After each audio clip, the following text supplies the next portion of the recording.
ফলতার একাধিক বুথে বন্ধই করে দেওয়া হয়েছিল একাধিক ক্যামেরা। ফলতার ভোট নিয়ে স্ক্রুটিনিতে উঠে এলো চাঞ্চল্যকর তথ্য। সূত্র মারফত এমনই খবর।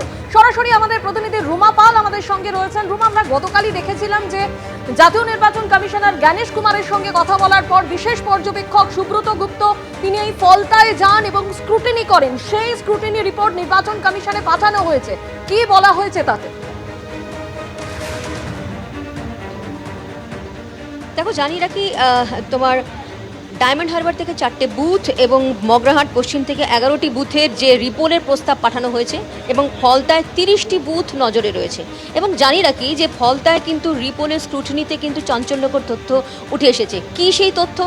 দেখা গেছে যেদিনকে সেকেন্ড ফেজ ইলেকশন ছিল সেখানে একাধিক বুথে ক্যামেরাই অফ ছিল এবং ক্যামেরা অফ থাকার জন্য নেটওয়ার্ক সিস্টেমের অনেকটা নেটওয়ার্ক সিস্টেম ঠিক না থাকার জন্য কিন্তু সেই সমস্ত ছবি একদম কমিশনের যে ওয়েবসাইটে উঠে আসেনি।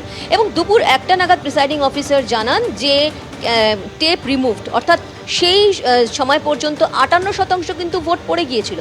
এবং দেখা গেছে যে 58% ভোট পড়ে গিয়েছিল এবং একটিমাত্র দলের দিকেই কিন্তু সেই ভোট পড়েছিল, যেহেতু টেপ লাগানো ছিল। এই সমস্ত তথ্য কিন্তু উঠে আসছে। অন্যদিকে জানিয়ে রাখি যে ইসিআইয়ের কাছে কিন্তু রিপোর্ট পাঠানো হয়েছে। এই মুহূর্তে যা জানা যাচ্ছে, ডায়মন্ড হারবারের 4টি বুথ এবং মগরাহাট পশ্চিমের 11টি বুথের কিন্তু প্রস্তাব পাঠানো হয়েছে এবং ফলতার 30টি বুথ নজরে আছে, যেক্ষেত্রে 285টি বুথ রয়েছে ফলতায়। তার মধ্যে দেখা গেছে বেশ কিছু বুথে কিন্তু 100% ভোট পড়েছে সেদিনকে। এবং সবথেকে বড় কথা, যেহেতু একাধিক অভিযোগ এসেছিল বিজেপির তরফ থেকে করা হয়েছিল, যেখানে বলা হয়েছিল একদম ফলতাতেই কিন্তু পুরো নির্বাচন চেয়েছিল তারা। এবং সেক্ষেত্রে 77টি অভিযোগ বিভিন্ন জায়গা থেকে এসেছিল। ফলতা থেকে এসেছিল, ডায়মন্ড হারবার, মগরাহাট এবং সোনারপুর, বজবজ সব জায়গা থেকে এসেছিল।